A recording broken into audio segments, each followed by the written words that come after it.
माझं नाव पाऊलस प्रभू कांबळे, राहणार बावडा, तालुका इंदापूर, जिल्हा पुणे। मला जिल्हा समाज कल्याण आयुक्त मागासवर्गीय लोकांसाठी जमीन प्राप्त करून देण्याचं मला माहिती पडल्यानंतर मी सर्व कागदपत्र पूर्तता करून समाज कल्याण आयुक्त यांना दिले होते, परंतु त्यांनी माझे सगळे कागदपत्राची पूर्तता करून जवळ 10 वर्षापूर्वी कलेक्टरच्या आदेशाने प्रांत तहसीलदार यांनी पाहणी करून मला जमीन दिलेली होती कचरवाडी गावात 112 गट नंबर मध्ये।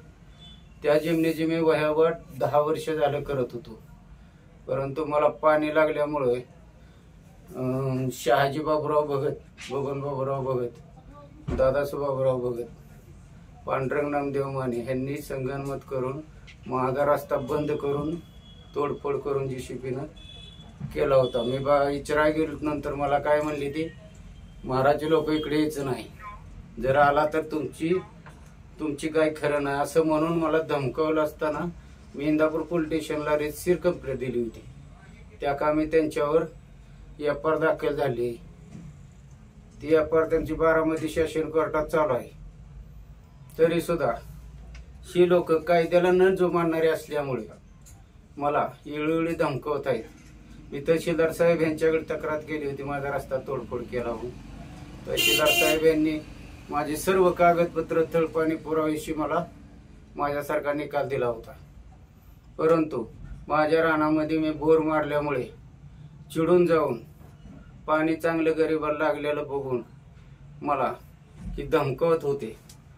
मग हे कोर्टाचा सुद्धा त्यांनी काय अजिबात अटी नेहमीचा शर्तीचा अजिबात काय जाणलेलं नसल्याने मी माझी पत्नी 11/2/2024 ला शेतात गेलो होतो, परंतु मी गेल्यावर तिथं शहाजी बाबूराव भगत यांचा मुलगा बबलू शहाजी भगत, शहाजी बाबूराव भगत, बबन बाबूराव भगत, दादासू बाबूराव भगत यांनी येऊन अडवून मला म्हणाले शेतात जाताना की तुमचा रस्ता आम्ही JCBनं बंद केला। आम्ही म्हणलं की आम्हाला तहसीलदारांना निकाल दिल्या पद्धतीनं आम्हाला रानात जाऊन शेती करू द्या।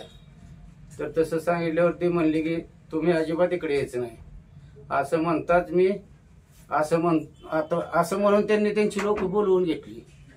बबलू शहाजी भक्ताने त्यांची लोक बोलवून घेतली। राजेंद्र बबन भगत, सोमनाथ दादासू भगत, आकाश दादासू भगत, पांडुरंग नामदेव माने हे सर्व लोक जमाव करून आम्हाला म्हणाले की तुम्ही जर इकडे आला तर तुम्हाला ह्या शेतात गाडून टाकू, असं म्हणून आम्हाला धक्काबुक्की करून धमकी दिली।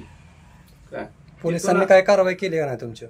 हा साहेब, त्यावेळेस कारवाई केली ना, त्यावेळेस मी इंदापूर पोलीस स्टेशनला आलो होतो 11/2/2024 ला सकाळी 10:30-12:30च्या सुमारास आलो होतो।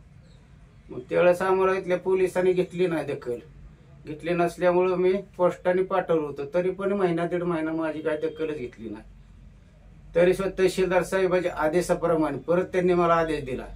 तहसीलदार साहेबांचा तुमच्याकडे हे आहे का, आदेश दिलेला हे आहे का? आहे ना साहेब, माझ्याकडे तहसीलदार साहेबांचे आदेशपत्र सर्व कागदपत्र आहेत। मला जिल्हा समाज कल्याण आयुक्तांनी सुद्धा पत्र पाठवली होती, कलेक्टरनं सुद्धा पत्र ठेवलेली। तहसीलदार साहेबांचा आदेश आहे, कलेक्टरचं पत्र आहे। तर साहेब इतक्याची पत्र घेऊन तरी मी काय करू, माझ्या गरीबाला सगळं वाहित बंद आहे। माझ्या लेकरा बाळाचं जीवन जगायचं मुश्किल आहे। मी कशा आधारावर जीवन जगून किती दिवस मी पत्र सांभाळू, तुम्ही मला सांगा साहेब। मी कुठं जाणार आहे, FR पण आहे त्यांच्यावरती। असे काही इतके कागदपत्र असून सुद्धा जर न्याय मिळत नसेल तर इंदापूर तहसील पुढे मला उपोषण धरण्यास भाग पडणार आहे साहेब। माझ्या जीवितास काय झाल्या त्यात सरकार जबाबदार राहील व अधिकारी जबाबदार राहतील। पोलीस स्टेशनने बी कारवाई त्यांच्यावर काय केलेली नाही। मला त्यासाठी जरा थोडं बेकार वाटायला लागलंय माझ्या जीवितात, माझ्या कुटुंबास। सगळं शेतीचे व्यवहार बंद असल्यामुळे मला काय करू मी।